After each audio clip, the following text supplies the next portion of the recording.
It was a quiet evening in the city, the kind where the hum of cars on the highway blended with the distant chatter of people heading home after long days at work. Judge Laura Bennett sat behind the wheel of her silver sedan, her hands steady, as she navigated the familiar streets. The sun had dipped below the horizon, painting the sky in shades of orange and purple.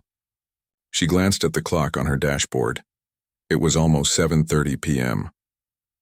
Another day done, she thought to herself. Another pile of cases reviewed, another set of decisions made. Laura loved her job. Being a federal judge wasn't easy, but it gave her a sense of purpose. Every ruling she handed down felt like a step toward fairness, toward making things right in a world that often seemed chaotic. Tonight, though, all she wanted was to get home, kick off her shoes, and relax with a cup of tea. Her mind wandered as she drove, thinking about the stack of papers waiting for her tomorrow and the dinner leftovers sitting in her fridge. The road ahead was clear, just a straight stretch leading out of downtown. Laura slowed down slightly as she approached a stop sign, glancing both ways before continuing. That's when she saw them, flashing red and blue lights in her rearview mirror. Her heart skipped a beat. What could this be about? She hadn't been speeding, hadn't run any lights. Still, she signaled and pulled over onto the shoulder, rolling down her window as she came to a stop. Two police officers stepped out of their patrol car, their boots crunching against the gravel. One was tall and broad-shouldered, his uniform crisp and pressed. The other was shorter, wiry, with sharp eyes that darted around nervously. They approached her vehicle, their flashlights cutting through the dim light of the evening. Laura kept her hands visible on the steering wheel, trying to stay calm. "Good evening, ma'am," the taller officer said, his voice clipped. His nameplate read Riley. He leaned down to peer into the car, shining his flashlight directly into her face. "Do you know why we stopped you?" "No, officer," Laura replied politely, squinting against the bright beam. "I don't believe I've done anything wrong." Officer Riley didn't answer immediately. Instead, he exchanged a glance with his partner, whose nameplate identified him as Dawson. There was something in their expressions that made Laura uneasy. A flicker of disdain, maybe even hostility. She forced herself to remain composed. "Well, ma'am," Riley finally said, dragging out the word as if savoring it. "We noticed. Your taillight is out. You're supposed to have functioning lights on your vehicle." Laura frowned. She'd checked her car just last week during maintenance. The taillights were fine, but arguing wouldn't help. "I see," she said evenly. "Thank you for letting me know. I'll get it looked at as soon as possible." Instead of moving on, Riley lingered, his gaze lingering on her face. "You live around here?" he asked, his tone casual but probing. "Yes," Laura lied smoothly. In truth, she lived in a quieter suburb outside the city limits, but she didn't feel inclined to share personal details with strangers who were already behaving oddly. "This is my neighborhood." Riley tilted, his head studying her like she was some kind of puzzle. "Funny, I haven't seen you around before. Not many folks like you in these parts." The comment struck her as strange, almost accusatory. Folks like you. What did that mean? Before she could respond, Dawson chimed in, his voice sharper than his partner's. "License and registration, please." Nodding, Laura reached into her purse for her wallet, then leaned over to grab the registration papers from the glove compartment. As she handed them over, Riley took a step back, his hand resting conspicuously on the holster of his gun. It was subtle, but Laura noticed. Her pulse quickened. "You sure you live nearby?" Dawson asked, flipping through her documents. His tone was mocking now, laced with skepticism. "This address says otherwise. I travel a lot for work," Laura explained, keeping her voice steady despite the growing tension. "But yes, I spend most weekends here," Riley smirked, exchanging another loaded look with Dawson. "Work, huh? And what exactly do you do?" "Ma'am?" Laura hesitated. Normally, she wouldn't think twice about sharing her profession, but something about the way they were acting made her wary. "I'm a lawyer," she said cautiously, close enough to the truth without revealing too much. A lawyer, huh? Riley repeated, his smirk widening. Must be nice having all that power. Must make you feel real important. Laura bit back a retort. This wasn't the first time someone had questioned her authority or dismissed her because of her gender or skin color, but it always stung. She reminded herself to stay calm, to de-escalate the situation. Is there anything else I can assist you with, officers? She asked, injecting a note of finality into her voice. But Riley wasn't ready to let it go. You know, he said, leaning closer again, people like you shouldn't forget where they come from, or how lucky they are to be here. The implication hung heavy in the air. People like you, lucky to be here. Laura felt a surge of anger, but she swallowed it down. Arguing would only make things worse. Instead, she waited silently as Riley scribbled something on his notepad, handing her a ticket for the supposed broken taillight. Have a good night, ma'am, he said with exaggerated politeness, tapping the roof of her car before walking away. Dawson lingered a moment longer, his eyes cold and calculating. Then, with a curt nod, he followed his partner back to their patrol car. For a few seconds, Laura sat frozen, staring at the crumpled ticket in her hand. Her mind raced, replaying every word, every gesture. Something about the encounter felt off, wrong. But she couldn't put her finger on it, not yet. Taking a deep breath, she started her engine and pulled back onto the road, her knuckles white against the steering wheel. As she drove home, the weight of the interaction settled over her like a heavy blanket. For the first time in years, she felt genuinely afraid, not just for herself, but for what might happen next. Little did she know, this was only the beginning. The next morning, Laura woke up feeling uneasy. She had barely slept, her mind replaying the events of the previous night over and over again. The officer's words echoed in her head, sharp, biting, and laced with hostility. People like you. Lucky to be here. She couldn't shake the feeling that their comments weren't just random insults. They were deliberate, calculated to make her feel small and out of place. After getting dressed, she sat at her kitchen table with a cup of tea, staring at the ticket on the counter. It wasn't just a piece of paper anymore. It felt like a symbol of something bigger, something darker. She knew she couldn't let it go unanswered. For years, Laura had dedicated her life to justice, ensuring that people were treated fairly under the law. Now she found herself on the receiving end of injustice, and it made her blood boil. Her first instinct was to call someone who could help. She reached for her phone and dialed Detective Maria Lopez, an investigator she had worked with on several cases in the past. Maria was known for her sharp instincts and unwavering dedication to doing what was right. If anyone could understand what Laura was going through, it would be her. Maria, Laura said when the detective picked up. I need your advice. Maria's voice softened immediately. Laura, what's wrong? Laura hesitated, unsure how to explain without sounding overly emotional. Finally, she took a deep breath and told Maria everything. The traffic stop, the taillight ticket, the strange remarks from the officers. When she finished, there was a long pause on the other end of the line. That doesn't sound right, Maria said finally, her tone serious.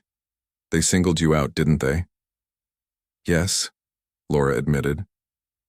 And it wasn't just about the ticket. There was something malicious about the way they spoke to me. Maria sighed. I've heard stories like this before. Officers abusing their power, targeting people based on race or class. It's disgusting, but unfortunately it happens more often than you'd think. Laura clenched her fists. I can't just ignore it. I want to file a complaint. I don't blame you, Maria replied. But before you do anything, we need to gather evidence. Do you still have the ticket? Yes, Laura said, glancing at the crumpled paper on the counter. Good. Keep it safe. And if you remember anything else, license plate numbers, badge numbers, anything, it'll help us build a case. Laura nodded, even though Maria couldn't see her. Thank you, Maria. I appreciate your help. Of course, Maria said firmly. You're not alone in this. We'll figure it out together.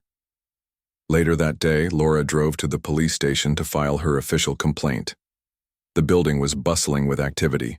Officers walking back and forth, civilians waiting in line, phones ringing nonstop. She approached the front desk where a young woman with curly hair and glasses looked up at her expectantly. "I'd like to file a complaint against 2 officers," Laura said, trying to keep her voice steady. The woman blinked, startled. "Do you have their names?" "Yes. Officer Riley and Officer Dawson." The receptionist jotted down the information, then handed Laura a form to fill out. As she wrote down the details of the incident, she noticed curious glances from nearby officers. Some looked sympathetic, while others seemed annoyed or dismissive. One man, a burly officer with a thick mustache, stared at her so intently that she felt her stomach twist. She forced herself to focus on the form, ignoring the stares. When she finished, she handed the paperwork back to the receptionist, who promised to forward it to Internal Affairs. "Someone will contact you soon," the woman said with a polite smile. "Thank you," Laura replied, though she wasn't sure how much faith she had in the process. Over the next few days, Laura tried to return to her normal routine, but it was impossible to forget what had happened.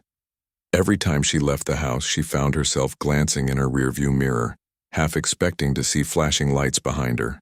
She jumped at every knock on her door, convinced it might be someone threatening her. The stress began to wear on her, making it hard to concentrate at work. Meanwhile, Maria got to work investigating the officers. She started by reviewing their records, looking for patterns of misconduct. What she found shocked her. Both Riley and Donovan had been involved in multiple complaints over the years, ranging from verbal harassment to excessive use of force. Yet none of the complaints had ever led to disciplinary action. It was as if they operated above the law, untouchable and unaccountable. "This is bad," Maria muttered to herself as she sifted through the files. "Really bad." She decided to dig deeper, reaching out to former victims who had filed complaints against the officers. One name stood out: Marcus Johnson, a local mechanic who claimed he had been pulled over and searched without cause. Maria tracked him down at his shop where he was fixing a car engine. "Detective Lopez?" Marcus asked, wiping grease-stained hands on a rag. "What brings you here?" "I'm looking into some allegations against Officers Riley and Dawson," Maria explained. "I understand you've had dealings with them in the past." Marcus frowned, his expression darkening. "Yeah, I have. Those guys are trouble. Last year they stopped me for no reason, accused me of carrying drugs, and tore my car apart. Never found anything, of course, but they made sure I knew they could do whatever they wanted." Maria nodded, jotting notes in her notebook. "Did you file a complaint?" "Of course I did," Marcus said bitterly. "But nothing came of it. They brushed it off like it was nothing." Maria thanked him for his time and left the shop feeling more determined than ever. These officers weren't just bullies. They were part of a larger problem within the department. If Laura's case gained traction, it could shine a light on systemic issues that had gone unchecked for far too long. Back at home, Laura received a call from Maria updating her on the investigation. "We're not alone in this," Maria said. "There are others who've been targeted by these guys. Their behavior has gone unchecked for years." Laura felt a surge of anger and hope. If we can expose them, maybe we can prevent this from happening to someone else. "That's the plan," Maria agreed. "But it won't be easy. People like Riley and Dawson don't go down without a fight. Are you prepared for that?" Laura hesitated. She knew the road ahead wouldn't be smooth. Filing a complaint against law enforcement officers was risky, especially for someone in her position. There would be backlash, criticism, maybe even threats, but she also knew she couldn't stay silent. Not when so much was at stake. "I'm ready," she said firmly. "Let's do this." Maria smiled on the other end of the line. "All right, Laura. We'll take it one step at a time." As Laura hung up the phone, she felt a mix of fear and determination. The battle was just beginning, and she had no idea what challenges lay ahead. But one thing was certain: she wouldn't back down. Not now, not ever. The days turned into weeks, and the weight of Laura's decision began to settle on her shoulders. Filing a complaint against Officers Riley and Dawson had been the first step, but it quickly became clear that this wasn't going to be a simple or straightforward process. The backlash started almost immediately. At first it was subtle. A few sideways glances from colleagues at the courthouse, hushed whispers in hallways, and an unspoken tension in the air. Then came the anonymous letters. One morning, as Laura sorted through her mail, she found a plain white envelope with no return address. Her name was scrawled across the front in messy handwriting. She opened it cautiously, her stomach tightening as she read the note inside. "You think you're untouchable, Judge? You'll regret this." There was no signature, just those chilling words printed in blocky capital letters. Laura stared at the note for a long time, her hands trembling slightly. She knew what it meant, an attempt to intimidate her, to make her back down. But instead of fear taking over, a spark of defiance ignited within her. This was exactly why she couldn't stay silent. If people like Riley and Dawson could get away with harassment and threats, then justice meant nothing. She tucked the note into a folder labeled Evidence and resolved to keep moving forward. Maria Lopez, meanwhile, continued her investigation. She spent hours poring over police reports, body camera footage, and witness statements, piecing together a pattern of misconduct that stretched back years. What she uncovered was alarming. Riley and Dawson weren't just rogue officers acting alone. They were part of a larger group within the department known for targeting minorities and using excessive force. This wasn't just about one bad apple. It was about a rotten system. Maria reached out to more victims, encouraging them to come forward. Some were hesitant, worried about retaliation or doubting that anything would change, but others were eager to share their stories, hoping that speaking up might finally lead to accountability. One woman, Anna Carter, recounted how she had been pulled over late at night by Riley and Dawson. They accused her of driving under the influence despite having no evidence. When she protested, they threatened to arrest her if she didn't comply. Terrified, she handed over her keys and sat on the curb while they searched her car, tearing apart her belongings and leaving her stranded miles from home. "I never reported it," Anna admitted during her interview with Maria. "I thought no one would believe me, but now, maybe someone will." Maria nodded, her heart heavy with frustration. Stories like Anna's weren't rare. They were the norm for too many people. And yet each new account strengthened the case against Riley and Dawson. With every testimony, every piece of evidence, the web of corruption grew clearer. As the investigation progressed, Laura faced increasing pressure from all sides. Some members of the community rallied around her, praising her courage and calling for reform. Protesters gathered outside the courthouse holding signs that read, "Justice for all," and "Hold them accountable." Local news outlets picked up the story, amplifying her voice and bringing national attention to the issue. For the first time, Laura felt like she wasn't fighting alone, but not everyone supported her. Critics argued that she was overreacting, that filing a complaint against two officers was unnecessary and divisive. A few even suggested she was seeking revenge rather than justice. Online forums buzzed with heated debates, some users defending Riley and Dawson while others condemned their actions. Trolls flooded social media with hateful comments directed at Laura, questioning her integrity and accusing her of playing the victim. Despite the negativity, Laura refused to let it derail her. She leaned on her support system, friends, family, and colleagues who believed in her cause. Detective Maria Lopez became a constant presence in her life, offering guidance and reassurance whenever doubt crept in. Together, they strategized about how to present the strongest possible case. One evening, as Laura sat at her dining table reviewing documents with Maria, the detective looked up and said, "We need to prepare for pushback, not just from the public, but from the department itself. They won't take this lying down." "I know," Laura replied, rubbing her temples. "But I'm ready. I have to be."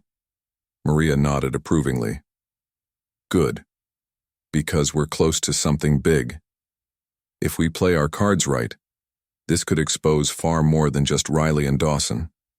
It could shine a light on systemic problems that need fixing." The next day, Laura decided to install security cameras around her house. She hired a private security firm to patrol her neighborhood at night, just in case anyone tried to act on the threats she'd received.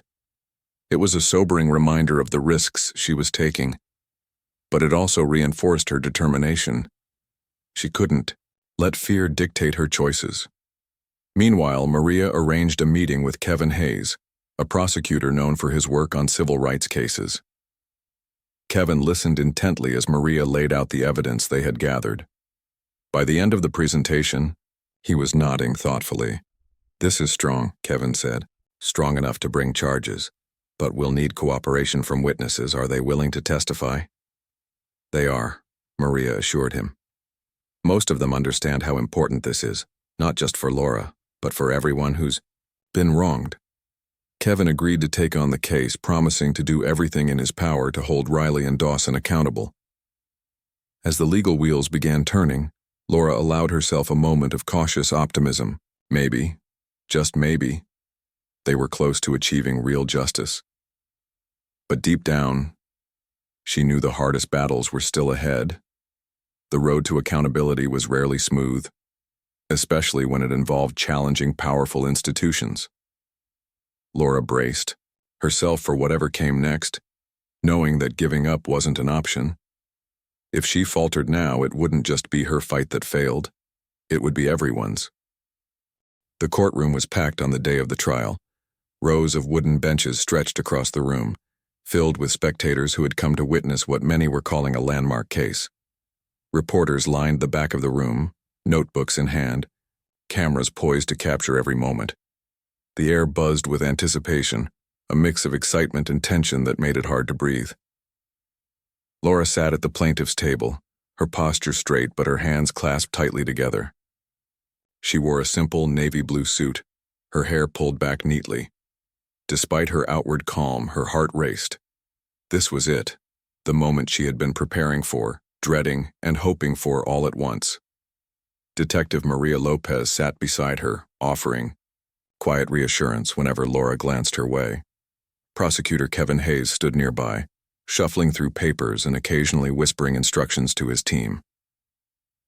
On the other side of the room, Officers Riley and Dawson sat stoically, their expressions unreadable. Their defense attorney, Richard Cole, paced behind them, his sharp eyes scanning the crowd as if gauging public opinion.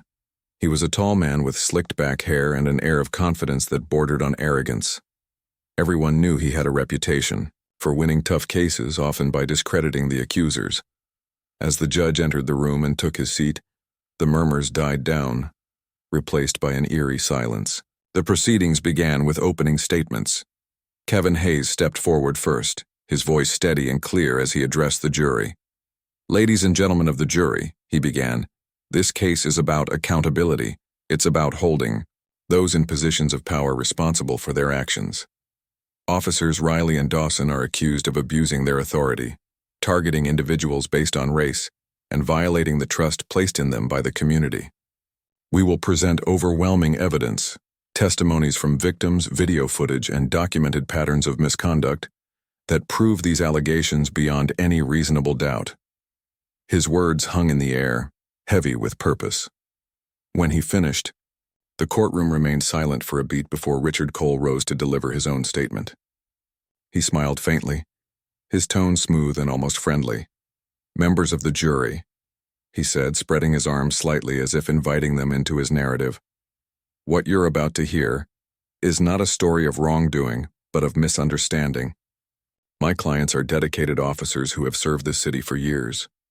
They stopped Judge Bennett because they believed her taillight was out, a legitimate reason under the law. Any accusations of harassment or racial bias are unfounded and stem from a desire to tarnish their reputations." Cole paused, letting his words sink in. "We'll show you that this case is less about justice and more about revenge. Judge Bennett is using her position to retaliate against two officers who did nothing wrong." When Cole sat down, the tension in the room grew thicker. Both sides had laid out their arguments, setting the stage for what promised to be a fierce battle. Over the next several days, witnesses took the stand one by one. Anna Carter, the woman who had been stranded after Riley and Dawson searched her car, recounted her experience in vivid detail. Her voice wavered as she described feeling powerless and humiliated, but her resolve never faltered. Another witness, Marcus Johnson, spoke about how the officers had torn apart his vehicle without cause. Each testimony painted a picture of repeated abuse, leaving the jury visibly moved. Maria Lopez also testified, presenting the evidence she had gathered during her investigation. She showed body camera footage from past incidents involving Riley and Dawson, highlighting moments where their behavior crossed the line. In one clip, Riley could be heard making derogatory comments to a young black man during a routine traffic stop. In another, Dawson aggressively searched a woman's purse, despite having no probable cause. The videos were damning, and even some of the officers' supporters shifted uncomfortably in their seats. Kevin Hayes used these moments to drive home his argument. "This isn't about one bad decision or one isolated incident," he told the jury during his closing statement. "It's about a pattern, a culture of impunity that allows officers like Riley and Dawson to act without consequences. If we don't hold them accountable today, how can we expect change tomorrow?" Richard Cole countered fiercely, attempting to cast doubt on the credibility of the witnesses and the relevance of the evidence. "My clients followed protocol," he insisted. "Every stop, every search was justified under the law. The real issue here is that people don't like being questioned by authority figures. Instead of accepting responsibility, they cry foul." Despite Cole's efforts, cracks began to show in the defendant's case. Even some of the jurors exchanged skeptical glances as inconsistencies in Riley and Dawson's testimonies came to light. For example, when asked why they had chosen to pull over Laura that night, their answers contradicted each other, one claiming it was solely about the taillight, while the other mentioned suspicious driving behavior that wasn't documented anywhere. Throughout it all, Laura remained composed, though the emotional toll was evident. She listened intently to every word, her expression betraying flashes of anger, sadness, and determination. At times she felt overwhelmed by the weight of the trial, not just for herself but for everyone counting on her to see it through. Finally, after weeks of testimony and deliberation, the jury reached a verdict. The courtroom fell silent as the foreman stood to announce the decision. "We find the defendants, Officer Greg Riley and Officer Paul Dawson, guilty on multiple counts including abuse of power, racial discrimination, and misconduct." A collective gasp rippled through the room. Some people clapped quietly, tears streaming down their faces. Others simply sat in stunned silence, absorbing the magnitude of the moment. Laura exhaled deeply, her shoulders sagging with relief. Justice had been served, or at least a step toward justice had been taken. Riley and Dawson were led out of the courtroom in handcuffs, their faces blank masks of disbelief. Outside, cheers erupted from the crowd gathered to support Laura. Strangers hugged her, thanking her for standing up and fighting back. For the first time in months, she allowed herself to feel a glimmer of hope. But deep down, she knew the fight wasn't over. The verdict was a victory, yes, but it was also a reminder of how much work still needed to be done. As she walked away from the courthouse, surrounded by friends and allies, Laura vowed to keep pushing for change, for herself, for the victims who had come forward, and for everyone who deserved to live without fear of injustice. The verdict sent shockwaves through the city. News of Riley and Dawson's conviction spread quickly, sparking conversations in homes, workplaces, and community centers. For many, it was a moment of validation, a sign that even those in positions of power could be held accountable. But for others, it was a bitter pill to swallow, a challenge to deeply ingrained beliefs about authority and justice. In the days following the trial, protests erupted across the city. Some were peaceful rallies celebrating the verdict, with people holding signs that read, "Justice prevails and accountability matters." Others turned into heated demonstrations demanding broader reforms within the police department. The scandal had opened a Pandora's box, exposing not just the actions of two rogue officers but systemic issues that had festered for years. Laura watched the unfolding events from her home, glued to the news coverage. She felt a mix of pride and exhaustion. Pride because the case had inspired so many people to speak out against injustice.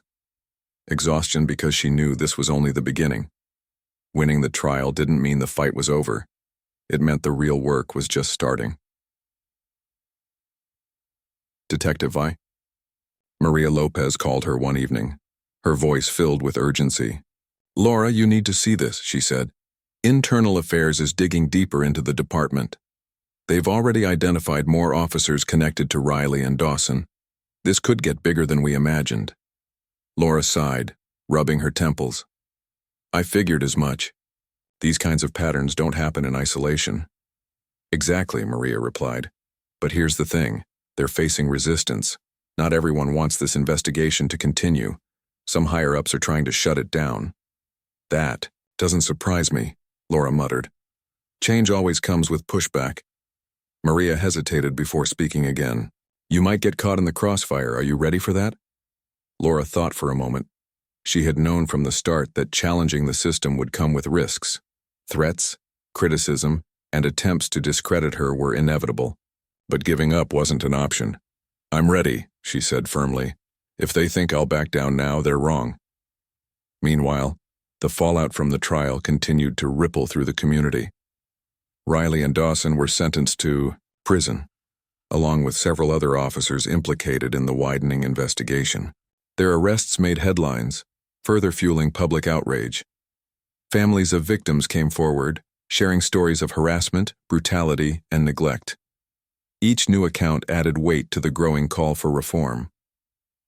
One such story came from a young man named Carlos Mendez. He recounted how he had been stopped by Riley and Dawson while walking home from work one night. They accused him of carrying stolen goods, searched his backpack, and mocked him when they found nothing. "They laughed at me," Carlos told a reporter during an interview. "Like my life didn't matter. Like I didn't matter." His words resonated with countless others who had experienced similar treatment. Social media lit up with hashtags like Creek Enough, Eyes Enough, and Justice for All, amplifying voices that had long been ignored. Activists organized town hall meetings to discuss ways to rebuild trust between law enforcement and the communities they served. Politicians, eager to capitalize on the momentum, promised sweeping changes to policing policies, but not everyone supported the movement. Critics argued that the backlash against the police was unfair, claiming it painted all officers with the same brush. Some even accused Laura of inciting division, saying she should have let the initial traffic stop slide rather than escalate it into a nationwide controversy. Tensions ran high, with debates growing increasingly polarized. Despite the criticism, Laura remained steadfast. She understood that meaningful change required sacrifice and sometimes discomfort. She began attending community meetings, listening to concerns and offering suggestions based on her experience. Her presence brought a sense of credibility to the discussions, bridging gaps between skeptics and advocates. At one meeting, a woman stood up and addressed the crowd. "Judge Bennett didn't just stand up for herself," she said, her voice trembling with emotion. "She stood up for all of us. If we want things to change, we have to follow her example. We can't stay silent anymore." The room erupted in applause, and Laura felt a lump rise in her throat. It was moments like these that reminded her why she had fought so hard. But she also knew the road ahead wouldn't be easy. Rebuilding trust took time, effort, and cooperation from both sides, and not everyone was willing to cooperate. As weeks turned into months, the pressure began to take its toll on Laura. The constant scrutiny, the late-night threats, the emotional weight of carrying so many hopes on her shoulders, it all piled up until she felt like she was drowning. One morning, she woke up exhausted, her body aching and her mind foggy. She realized she couldn't keep going at this pace without burning out completely. Reluctantly, she decided to take a step back. She announced a temporary leave from her position as a federal judge, citing health reasons.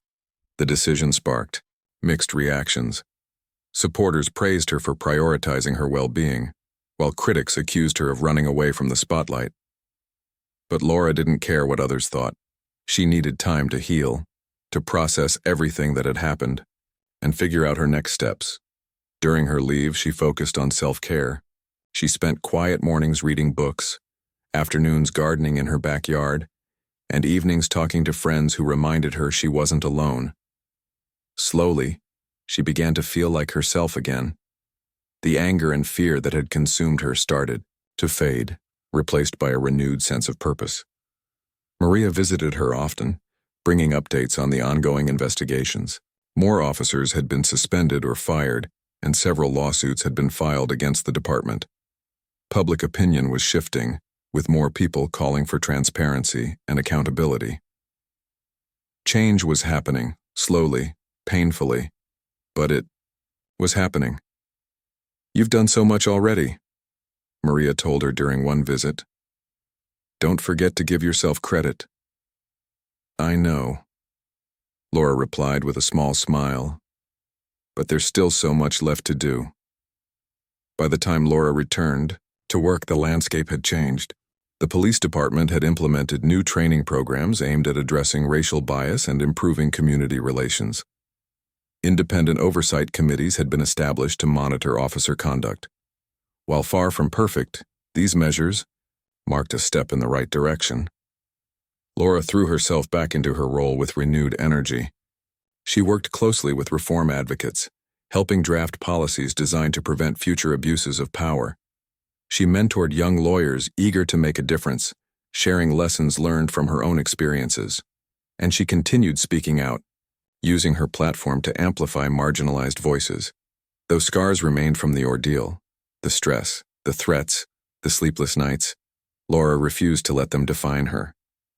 Instead, she carried them as reminders of why the fight mattered. Every ruling she handed down, every initiative she supported, was a testament to her belief in justice, for everyone, no matter who they were or where they came from. As she sat in her chambers one evening reviewing case files, Laura allowed herself a rare moment of reflection. The journey had been long and difficult, filled with moments of doubt and despair, but it had also been rewarding in ways she never expected. She had inspired change not just in the system but in people's hearts and minds, and that, she realized, was worth every struggle. Months had passed since Laura returned to her role as a federal judge, and the city felt different. The streets seemed quieter, not because people were afraid, but because they carried a sense of cautious hope. Change wasn't immediate or perfect, but it was happening. New policies within the police department began to take root. Officers attended mandatory training on racial sensitivity, and body cameras became standard equipment for every patrol. Independent oversight committees reviewed complaints from citizens, ensuring accountability in ways that hadn't existed before. Laura played an active role in these reforms, working behind the scenes to shape policies that balanced authority with responsibility.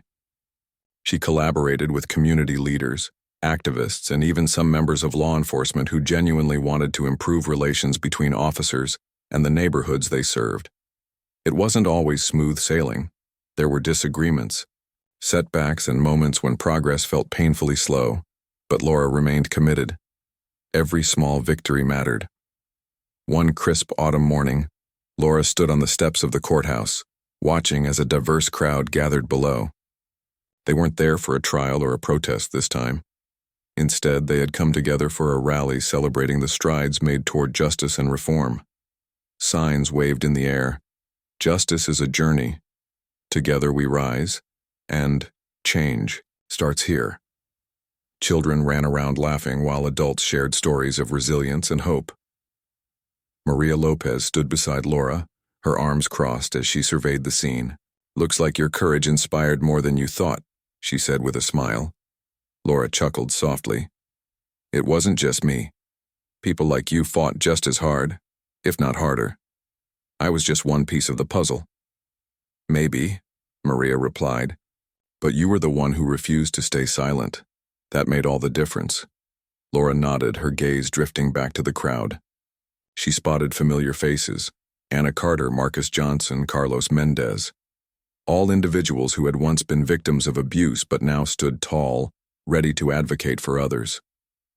Their courage reminded her why she had kept going, even when the odds felt insurmountable. As the rally began, Speakers took turns addressing the crowd. Some shared personal stories of overcoming adversity, while others outlined plans for continued reform. When it was Laura's turn to speak, she stepped forward, her heart pounding. The microphone amplified her voice as she addressed the sea of hopeful faces. "I never imagined I'd be standing here today," she admitted, her tone sincere. "When I decided to file that complaint, I didn't know what would happen. I only knew I couldn't stay silent, not when so many others had suffered in silence for far too long." She paused, letting her words sink in. "This journey hasn't been easy.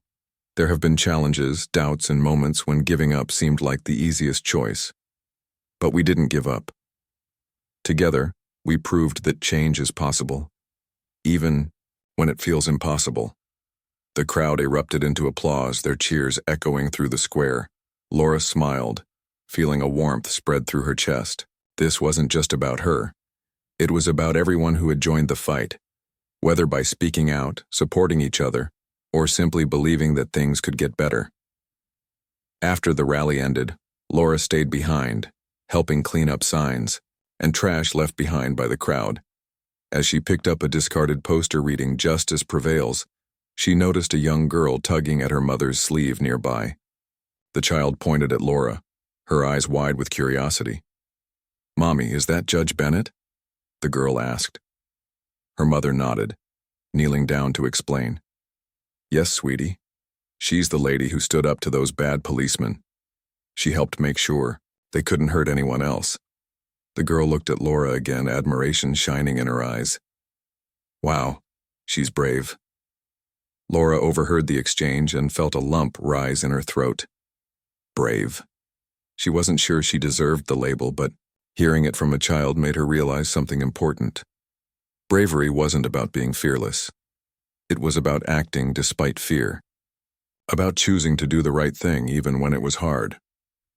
Later that evening, Laura sat on her porch, sipping tea as the sun dipped below the horizon.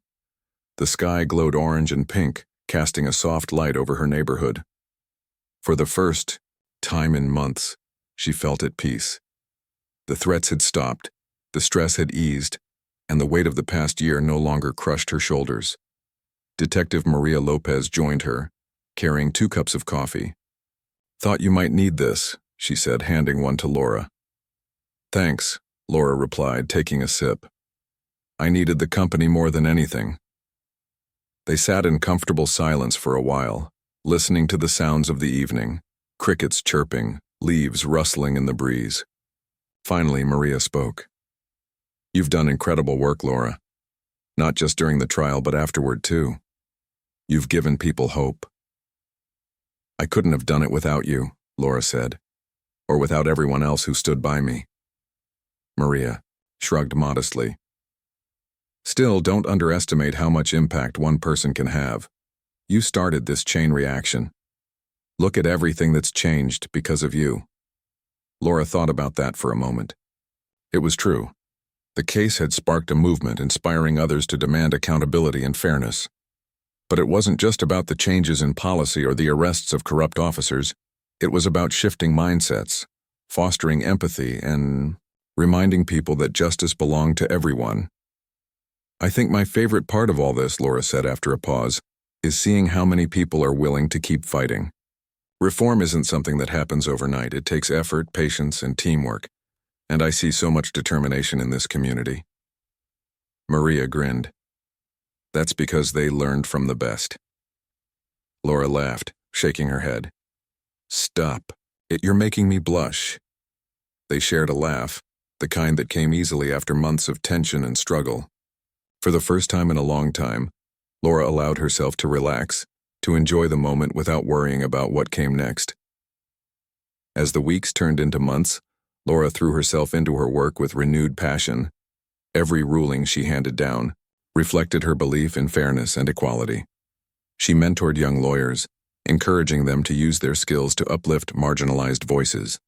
She partnered with schools and organizations to teach students about the importance of civic engagement and standing up for what's right.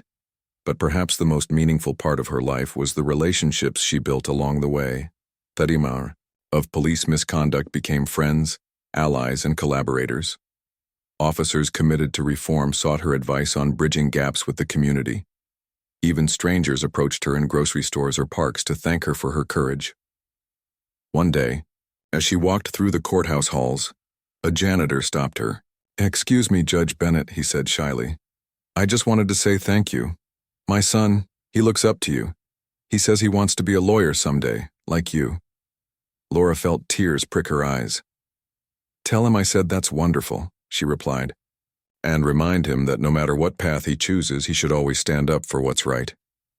The man nodded, smiling broadly before heading off to finish his duties. Laura watched him go, her heart swelling with gratitude. These moments, the small, unexpected ones, reminded her why she had chosen this life. Years later, when historians wrote about the era of reform, Laura's name would appear alongside countless others who had contributed to the movement. But for Laura, the legacy wasn't about fame or recognition. It was about knowing she had made a difference, however small, that she had helped create a world where fewer people lived in fear, where justice wasn't reserved for the privileged few, and where hope could flourish. On the anniversary of the verdict, Laura visited the courthouse steps once more, the same spot where she had addressed the crowd years earlier. She placed a single flower there, a symbol of remembrance and gratitude. Then she turned and walked away, ready to face whatever challenges lay ahead. Because the fight for justice never truly ended. It evolved, grew, and adapted. And Laura knew she would always be part of it. One case, one decision, one step at a time.